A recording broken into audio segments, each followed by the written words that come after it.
cette université publique. Évidemment, nous commençons en retard et nous nous en excusons, qui parfois empêchent après de la faculté des sciences informatiques. De la faculté des sciences informatiques. Et ce sera votre serviteur qui le fera. Nous allons suivre le mot de circonstance qui sera prononcé par la présidente. Et juste après ce temps, je remettrai la parole au jury, qui est bien. Le jury aura à administrer le concours, bien entendu, suivant la cérémonie. Et le jury devra se pendant que le jury sera retiré pour la délibération du cofondateur de Iman Hub, M. Potier. Et avant à pouvoir se tenir ici devant et la proclamation du résultat et la remise sera remise par le précédent lauréat de l'élection dernière. Merci mesdames et messieurs, très bienvenue bien entendu sur notre dispensation. L'administration du groupe l'État. Monsieur le représentant directeur de l'Université libre de Kinshasa, président du conseil de l'université, distingués invités à vos titres et qualités respectifs, nous avons encore l'honneur toujours de vous présenter la deuxième édition des journées que nous appelons de Best Dev. Il me convient en qualité de doyen de pouvoir dire un mot avant que nous passions à l'activité principale.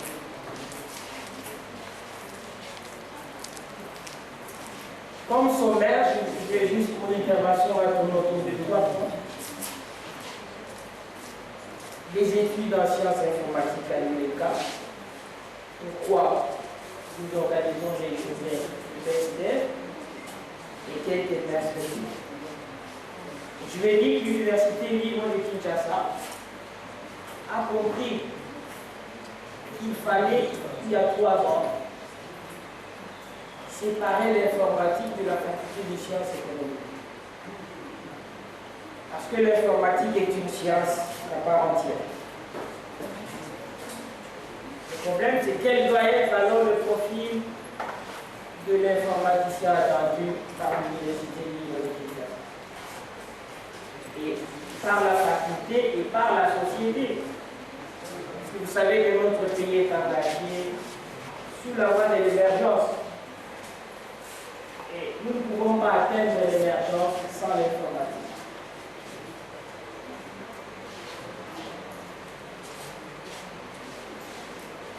Les profils attendus par l'informaticien que nous voulons former, nous pouvons résumer cela au travers de quelques lignes. Ça doit être un informaticien de haut niveau. Il doit être capable de raisonner et de formaliser avec rigueur, de communiquer verbalement et par écrit, de lire les textes complexes et en extraire une synthèse fidèle, ce qui doit refléter la réalité, de rédiger un rapport structuré et argumenté. Il doit être ouvert aux disciplines nouvelles, qu'elles soient techniques ou non techniques. Il doit faire preuve de créativité. Il doit être compétent dans les différentes technologies. Il doit être sensibilisé aux problèmes des entreprises et donc de la société. Vous savez, aujourd'hui, nous parlons de la décentralisation. Nous ne savons pas ce que cela va créer comme besoin en ressources humaines. Et l'informaticien va jouer un rôle très important pour le développement des entités décentralisées. Il doit être apte au dialogue avec les utilisateurs. Il faut qu'il arrive à saisir le besoin et nous développons les outils, les programmes pour le besoin de la société. Alors si l'informatique n'est pas apte à ce dialogue, ce sera difficile pour refléter ce besoin. Il doit être capable de s'adapter à la constante évolution des technologies et des méthodes de travail informatique. Vous allez comprendre pourquoi on doit toujours revisiter le programme. Parce que ce qui s'est fait aujourd'hui, ce n'est pas ce qui s'est fait il y a une année. Et si on doit rester avec le même programme pendant 5-10 ans, on est vraiment dépassé. Donc je pense que l'informaticien doit être capable d'adaptation. Et cela nécessite d'adapter aussi notre programme. Il doit être capable de contribuer à l'invention et à la création de la société. Il doit être apte à trouver de l'emploi facilement par sa formation et à réussir leur insertion dans leur vie et leur vie professionnelle. Nous ne devons pas former un informaticien universitaire qui doit commencer à s'ouvrir pour trouver du boulot. Donc ça doit être quelqu'un qui sort d'ici et qui attend son boulot pour ça. Alors, je dis que ces compétences sont beaucoup plus importantes qu'une éventuelle familiarité avec le monde des ordinateurs ne suffit pas. Parce que lorsque nous venons à l'université, nous avons l'impression que l'informatique, c'est la bureautique. Ce n'est pas ça. Donc, c'est pourquoi je dis qu'il y a besoin de réhabiliter le programme pour répondre aux besoins des métiers d'informaticiens. Je vais en citer quelques-uns. Et nous sommes déjà en voie en train de travailler sur un programme que nous allons soumettre au conseil d'administration. Voilà par exemple quelques métiers. Très souvent, on parle que d'analyse concepteur, d'analyse développeur, un concepteur de base de données, un concepteur multimédia, un architecte réseau, un responsable sécurité, parce qu'on ne peut pas parler d'informatique sans sécurité. Déjà, quand on passe à l'informatique, on est déjà insécurisé. Il faudrait qu'on forme des personnes capables de nous produire des outils informatiques et de les sécuriser aussi. Donc, responsable de gestion et exploitation. Vous savez, on ne peut pas parler d'exploitation quand il n'y a pas eu de développement. Il faut qu'il y ait quand même des responsables de le faire. Responsable qualité et audit, gestionnaire des projets, chercheur en informatique, etc. Je ne voudrais pas citer. Alors, pourquoi maintenant nous organisons ces journées BESDEV? Je veux dire, c'est pour évaluer les compétences de nos étudiants que nous formons, déjà à notre niveau, avant que nous puissions les envoyer dans la société. C'est aussi d'identifier les talents. Et ça, c'est très important. Si nous devons mieux former nos enfants dans le futur, nous devrions retenir ici les meilleurs. Que nous les connaissions déjà dès la première année. Et donc, si nous devons retenir un assistant, il doit être le meilleur. Il faut stimuler l'esprit de développeur de logiciels. Il faut stimuler l'esprit de créativité et d'innovation. Il faut savoir innover.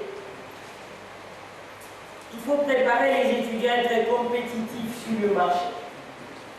Actuellement, c'est plein d'instituts d'informatique, ou d'écoles. Ça doit nous interpeller. Donc, nous sommes maintenant sur un marché de concurrence. Et donc, nous devons être reçus des produits que nous formons avant de les larguer sur le marché. Pourquoi nous sommes obligés d'organiser ces genres d'activités? Donc, l'ULK vise, ça c'est dans les perspectives, à octroyer des bourses d'excellence. Et ça, je crois que le conseil d'administration est en train d'y travailler. Et vous savez que la première journée, c'est l'université qui a primé les meilleurs. Même aujourd'hui. Pour qui je demande l'assistance d'applaudir. Il est là devant, qui peut se relever. Merci, Monsieur le Président, de vous lever. Voilà, c'est lui le président du conseil d'administration de l'ULK. fondateur de Iman Hub. Il s'agit bien de la délégation de l'université Révérend Kim. Est-ce qu'elle est là? ISS. La délégation de l'Institut supérieur du commerce, mesdames et messieurs, tout compte fait, j'aimerais présenter cette cérémonie. Je vais maintenant rejoindre la faculté. La faculté des sciences informatiques, elles sont toutes féminines. Elles sont charmantes comme vous allez les constater. Monsieur Kadima, automatique, voilà. La troisième application nous sera présentée par Monsieur Adriano Isabelle.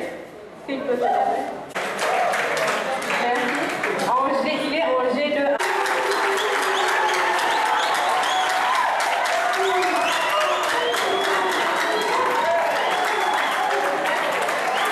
Il est étudiant en L1 informatique.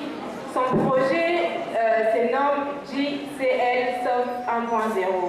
C'est un programme pour les contacts avec les clients en temps réel. Donc l'informatique intervient vraiment dans tous les domaines, même au niveau de la médecine, l'informatique intervient.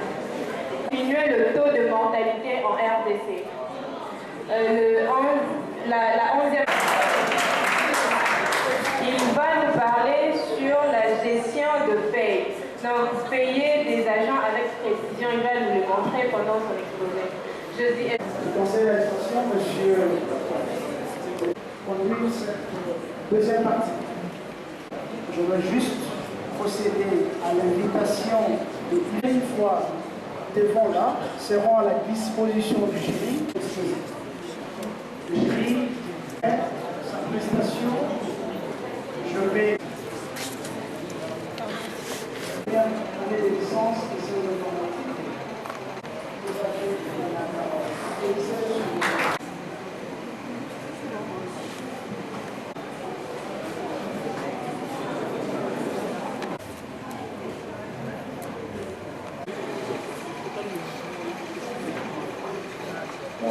Donc, même la Bible recommande toujours, si tu ne protèges pas, Dieu aussi va pas vous protéger. Là, ce sont juste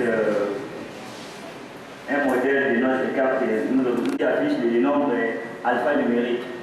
Là, ce sont juste pour une génération, de troisième génération. Mais les codes barres que nous avons utilisés, pour créer un compte, tu mets ton login principal. Si vous prenez la personne, c'est-à-dire vous allez saisir tous les détails qui concernent une personne.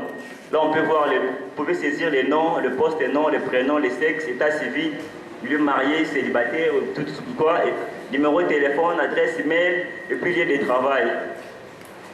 Ici à côté, vous avez mes recherches. Lorsqu'on va effectuer la recherche, si réellement l'étudiant avait correctement payé ses frais, on doit avoir sa photo. Vous pouvez parcourir, prendre le fichier qui est sur la machine, ou bien vous pouvez faire directement une capture sur votre téléphone, ou bien une caméra webcam. Merci beaucoup. Pour être inscrit à IELCA, c'est toujours une même base de données. La même base de données là va aussi servir nos collègues pour utiliser la carte des étudiants. On va toujours utiliser la même base de données, on va exporter ça. C'est pour faire le cadre d'accès des contrôles des étudiants. On ne va pas mettre encore une autre base de données pour mettre IELCA en charge. Non. On va juste exploiter ce qui est déjà là. On va prendre des tables qui est liée avec notre application, comme la table étudiant, la table paiement et tout. C'est fini. On va juste vérifier si réellement l'étudiant il a payé, si c'est la photo, réellement c'est sa propre photo. Pour les étudiants, c'est pour mener avec les tablettes. Bon, le système, si on met en place une machine, ça sera un peu encombrant sur la porte, hein, au début là. C'est pour cela que nous avons utilisé la technologie smartphone. Donc les contrôleurs peuvent promener avec leur base de données, avec la tablette. Dès que l'étudiant se présente à la porte, s'il a la carte, on fait la recherche. Sinon, bien la carte, on peut quand même retenir le bus de la carte. On va essayer, on voit la photo comme à la banque. Si vous voulez faire on voit si réellement la photo qui est là, c'est égal au musée qui est là. Si c'est OK, on vous donne réellement c'est la personne. Maintenant, on va voir si réellement il a soldé avec l'INK. Ça persiste jusqu'aujourd'hui à l'INK, Monsieur le Président.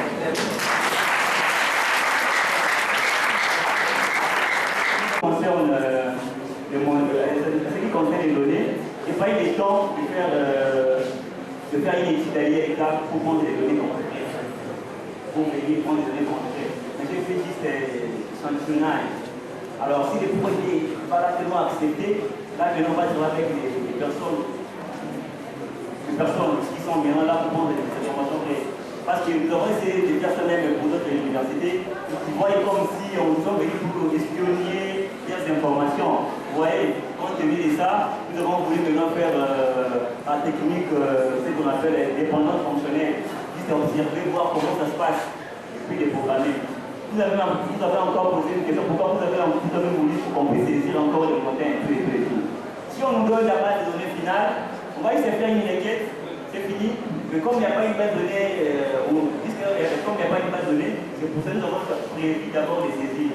Si les matins comme ça, on fait la mise à jour de la tablette, on donne au contrôleur, directement ils passent pour aller faire leur vérification. Dans la tablette, il n'y aura pas même la saisie. Il n'y aura pas même capture, juste pour contrôler. Parce qu'au début, déjà là, à travers les personnes qui sont déjà enregistrées.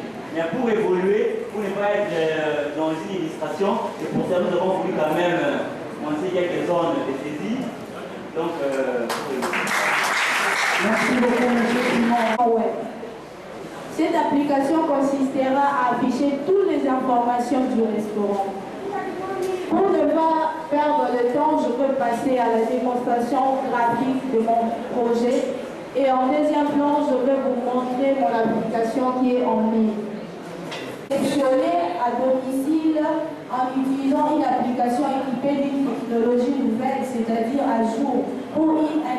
Voici nos outils qui nous ont permis de réaliser ces projets. J'ai 5 outils. 5 langages qui m'ont permis à effectuer ces projets. Nous avons le HTML5 qui est sa dernière version. J'ai le CSS qui est sa dernière version, le 3. J'ai le PHP en sa dernière version qui est le 5. J'ai le jQuery mobile en sa dernière version qui est le 1.4.5. Et j'ai le logiciel WorldSlide dans sa nouvelle version publiée en fin 2014 qui est le 7.d. Notre application qui est en ligne et on va vous servir. Ici, il y a bienvenue dans notre restaurant. Ici, il y a le plat.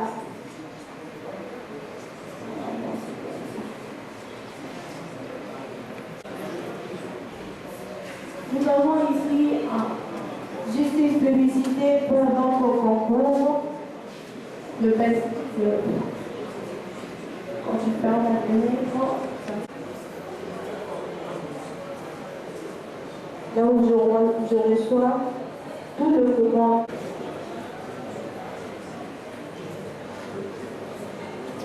Nous avons des voitures qui ont des laissés-passer, qui est la voiture de Web Resto, qui a une. On a pris une.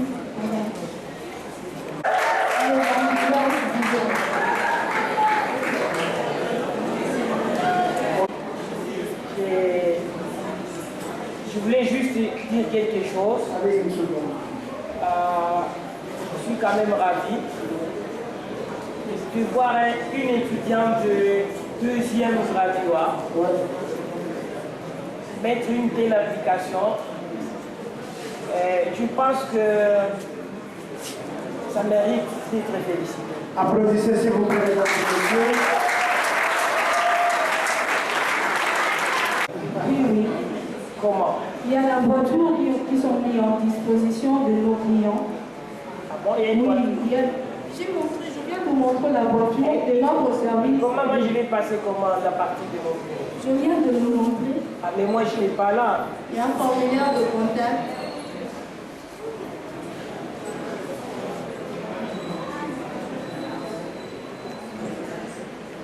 Excusez-moi parce que moi j'étais pas là, je dois être sûr. Hein?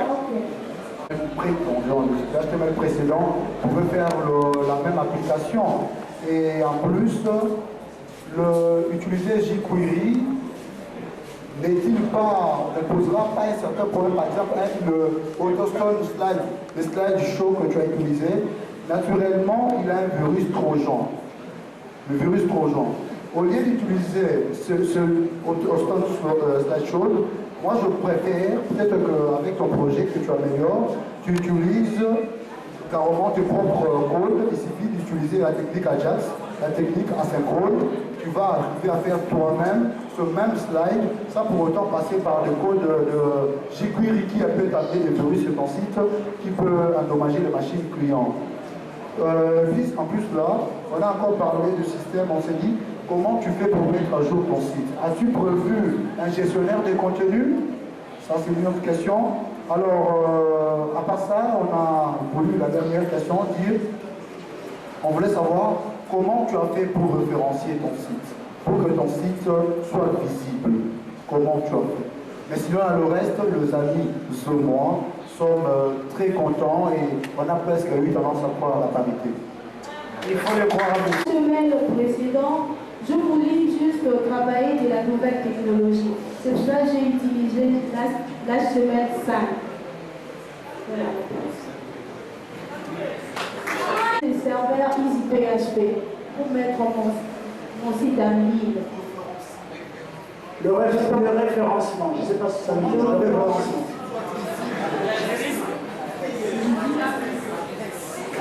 Donnez-moi le référencement. C'est www. Bon, c'est fini. Merci beaucoup, madame.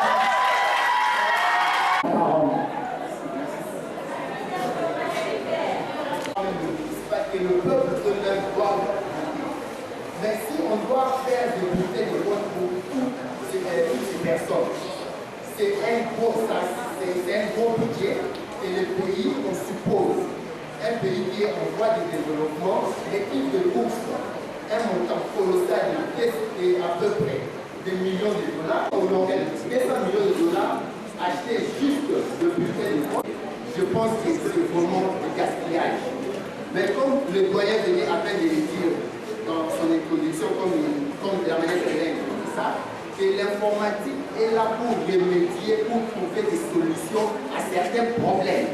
Donc, en tant qu'informaticiens, nous réfléchissons de manière à ce que nous puissions diminuer les temps, minimiser les coûts et que le travail soit bien fait et dans un bref délai. Le point 2 qui m'a encore motivé, je vais aller rapidement, j'essaierai vraiment bref. Pour le bourrage des urnes, il vous faut simplement 10 minutes, il vous faut simplement 5 minutes pour qu'il y ait bourrage des urnes. Et je pense qu'avec le système informatisé, certes, je ne veux pas dire qu'il n'y aura plus jamais de fraude, mais le taux de fraude sera au moins minimisé. Il y a le troisième point.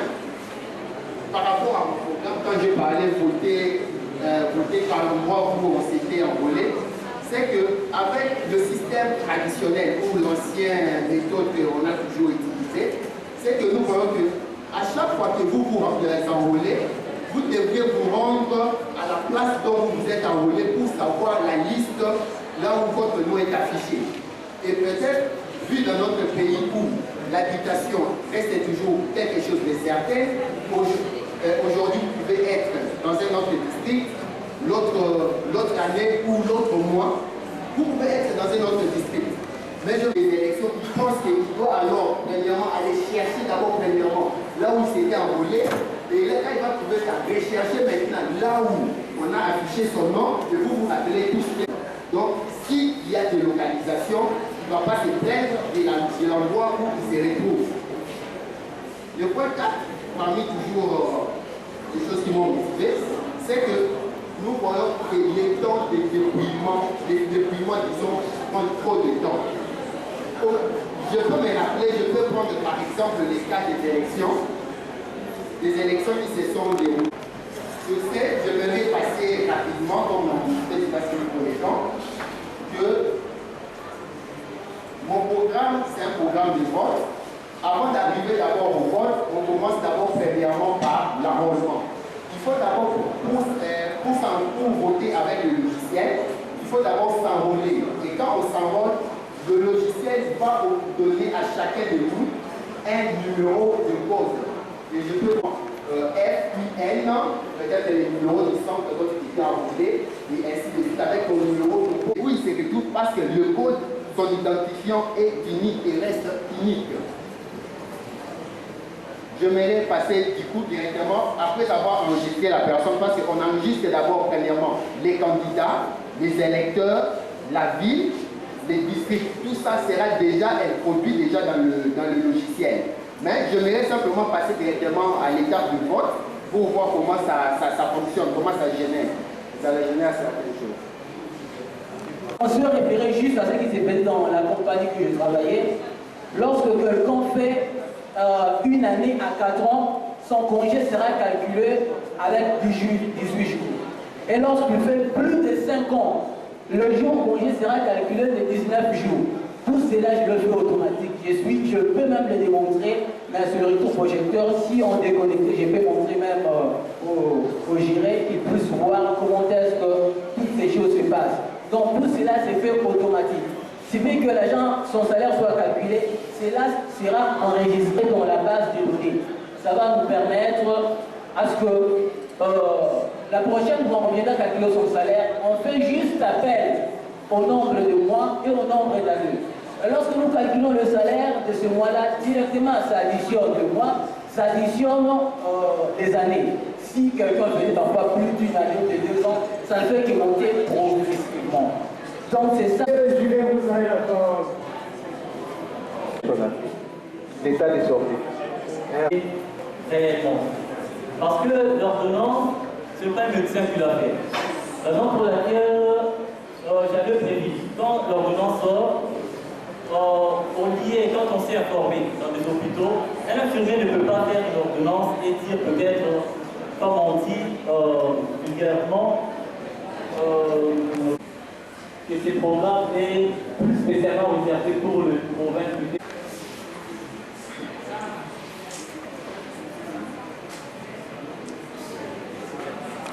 Comme dans tout projet, il y a une motivation. Ce qui nous a poussé à trouver cette solution, c'est que diverses personnes meurent non par manque de moyens, mais par un manque de choix d'établissement médical. Certaines personnes font un bon choix d'établissement médical, mais la distance d'accès aux soins est un facteur qui entraîne la perte de vie.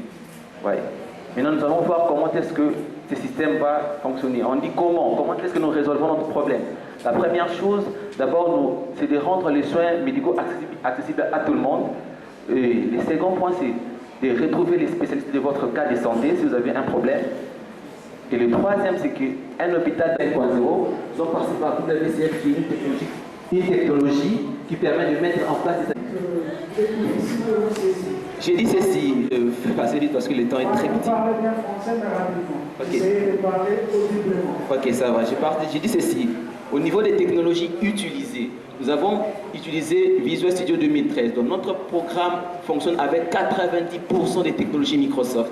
Donc nous avons WCF qui est une technologie là qui permet de mettre en place des applications distribuées. C'est-à-dire au niveau de clients, téléphone ou les applications tablettes, ce sont des applications à faible mémoire. Ils ne doivent pas être surchargés. Alors cette technologie va permettre de mettre en place un fichier qu'on appelle le fichier XML qui est un langage qui est universel à n'importe quel téléphone. Que vous soyez dans un smartphone, Android, Windows Phone, n'importe quel téléphone qui se connecte sur Internet.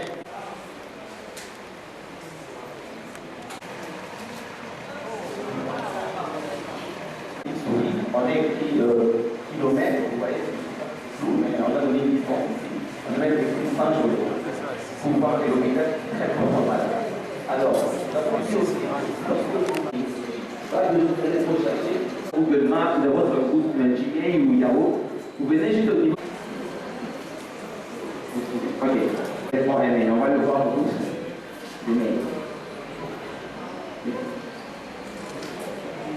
Va stimuler tout le monde. Pour aspirer à être meilleur. Je crois que c'est ça. Mais si vous êtes dans la salle, vous êtes de la faculté des sciences informatiques, vous devez aspirer à faire mieux que ça. C'est ça notre chose. Bon, je vais passer à d'autres projets. Félicitations d'abord pour l'application. Bon, vous avez dit lorsqu'un patient, ça donne quelqu'un souffre, il doit pouvoir se libérer de sa maladie. Et on va pouvoir afficher la liste de l'hôpital à l'aide de la géolocalisation. Et quand on voit la géolocalisation, voilà la liste opérationnelle qui entre en vigueur. J'ai travaillé dans une entreprise. Et secondo, elle pousse les chômeurs qui traînent encore dans la vie à affronter le monde du travail. Et pour en finir, et même dans la Bible appuie en disant l'ouvrier mérite son salaire. Je serai bref. Voici la démonstration de mon application. Et vous remarquerez qu'il y a le logo de l'INSS. Pourquoi l'INSS? Parce que c'est cette gestion. Comme toute application, elle est sécurisée. On va ici. Et là, nous voyons, c'est de 2%. Et cela varie par rapport au grade des agents qui constituent l'entreprise. Si nous prenons par exemple l'autre agent,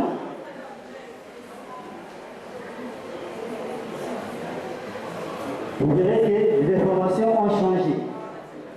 Et nous pouvons mettre la date de la paie. Mesdames et messieurs,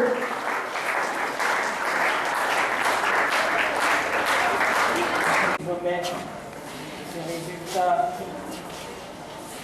concours, je voudrais dire un mot concernant les critères. D'abord, deuxièmement, c'est la présentation. Troisième critère concerne le design. Quatrième critère concerne l'ergonomie. Cinquième critère concerne l'intégrité. Le sixième, c'était la correction. Le septième, c'était la robustesse. Huitième critère, c'était l'efficacité du logiciel. Le neuvième, c'était la portabilité. Et le dixième, c'était la ponctualité, c'est-à-dire un étudiant qui a mesure de développer son logiciel dans les temps voulus avant le concours. Donc, les résultats présentés ont tenu compte de ces petits critères. Donc, je vais vous déposer le...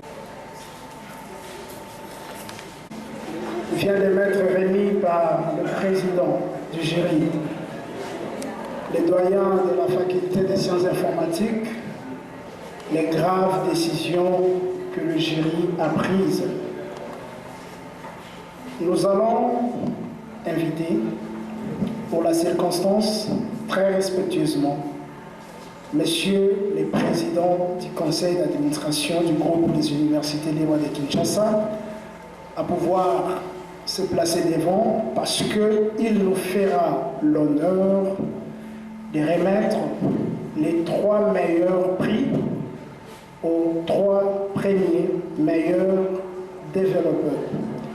Après lui, ou à son côté, seront à droite le représentant personnel de monsieur le recteur de l'Université libre de Kinshasa, empêché, qui nous fera également l'honneur de remettre les autres prix, c'est-à-dire au 4e jusqu'au 9e.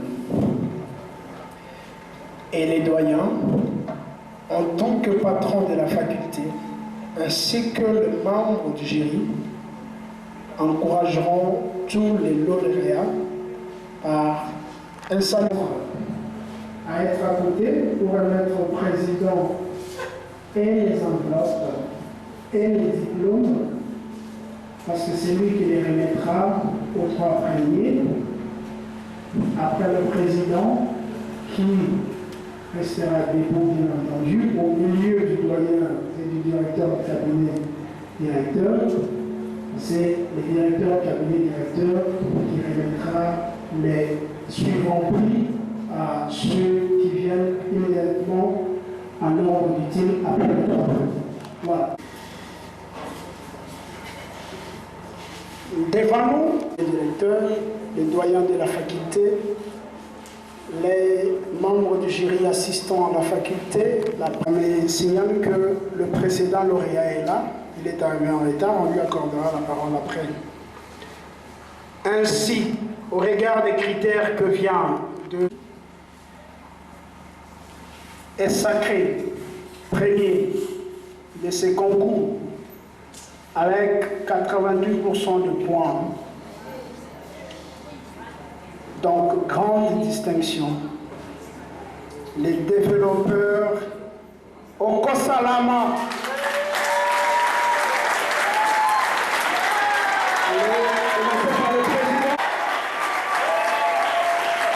Donnez le diplôme au président.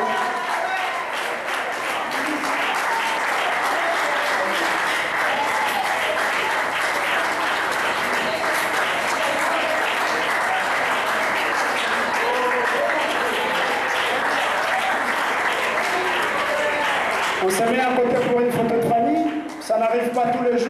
Vous vous souviendrez d'où vous venez. Ok. The best ever, avec 83%. Et vous vous attendez. Les couples Louis Mouma et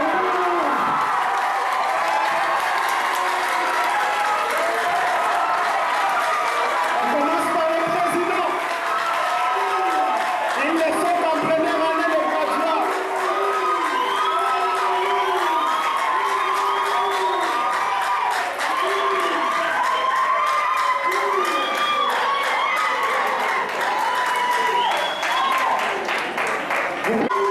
Rapidement, allez-y à côté. Soit distinction, Monsieur Koulouka Simon.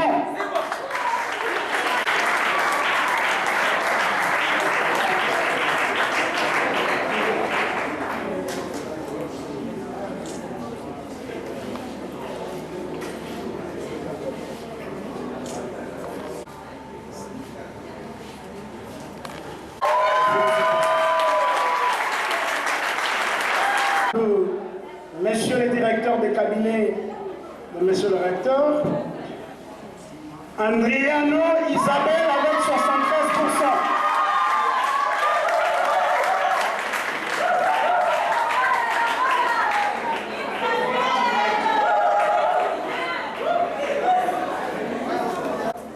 En cinquième position avec 72%, soit distinction, Messieurs ou Madame, je ne sais pas, Pesene Welo.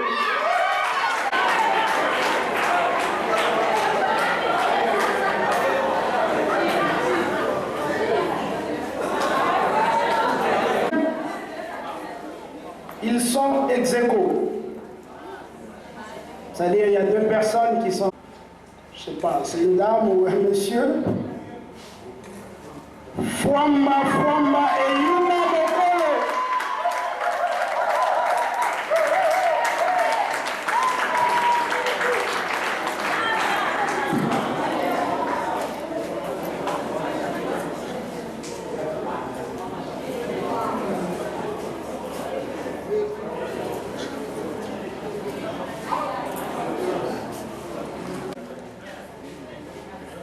Avec 66%, soit de satisfaction, Monsieur Moulumba Nzemu.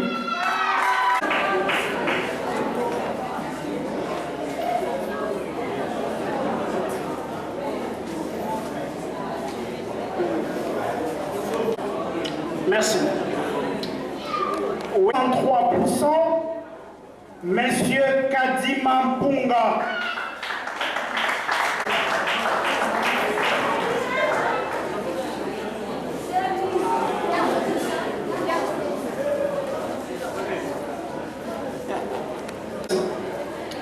Et enfin, Nzembu.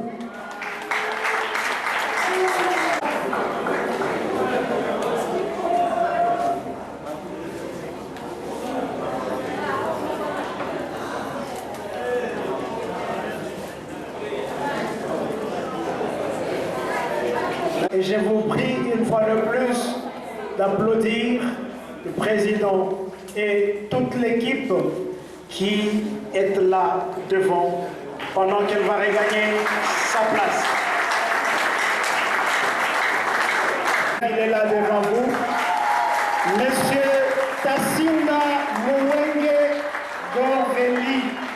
C'est lui qui a gagné l'édition précédente. Voilà.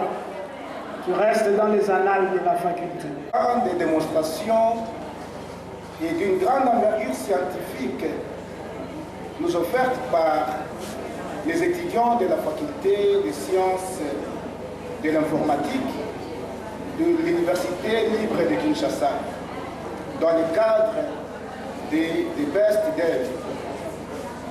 Une initiative et une organisation des étudiants des Best Dev permet pas seulement aux étudiants de démontrer leur talent, mais doit aussi, j'estime, être considéré comme une pépinière où on peut trier en vue d'un encadrement scientifique les futurs assistants. Sincèrement, je suis très émerveillé de cette démonstration qui relance, selon moi, les débats autour de la distinction comme critère pour être retenu assistant. Parce que la démonstration scientifique qui a été offerte est l'œuvre des étudiants qui ne sont pas en dernière année de licence. Vous remarquerez avec moi que les étudiants de première année de graduat ont reçu le deuxième prix. Réfléchissons encore une fois de plus si vraiment la distinction doit être le seul critère pour qu'un étudiant soit retenu assistant. Je pense qu'il est intéressant qu'on suive aussi le cursus de l'étudiant. Je souhaite donc que les autres facultés emboîtent les pas des informaticiens au niveau interne, mais aussi au niveau local. J'attends ici la ville de Kinshasa. Pourquoi pas au niveau national? Des tels concours, pour moi, doivent être organisés entre différentes institutions d'enseignement supérieur ou universitaire qui organisent l'informatique comme faculté, département ou option, afin de permettre aux informaticiens de l'Université libre de Kinshasa de vendre l'image des marques de la formation qu'ils suivent au sein de notre alma mater. J'encourage également les étudiants inscrits à la faculté de l'informatique à s'inscrire nombreux dans les prochains concours qui seront organisés certainement. Et surtout, j'encourage les étudiants parce que je me suis rendu compte que la parité n'a pas été respectée. Une seule dame s'est présentée, elle a pris les risques. Ainsi donc, au nom du recteur que je représente, je déclare close la deuxième édition des Best Develop et je félicite les différents lauréats pour les prix qu'ils ont gagnés. Je vous remercie. Le message le plus important, c'est de dire à chacun et à tous. Des projets qui ne sont pas à leur niveau. C'est extraordinaire. Je vais d'ailleurs de retenir un projet pour la gestion de notre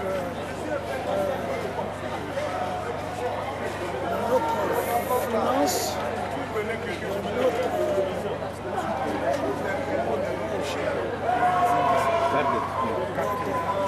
des cartes d'étudiants et de la gestion de paiement de Minerva. C'est ça. basali naloba lokola miracle bana ya première année bakenda kosala concours na bana ya licence ya 3 ans de la guerre eza kolekela kaka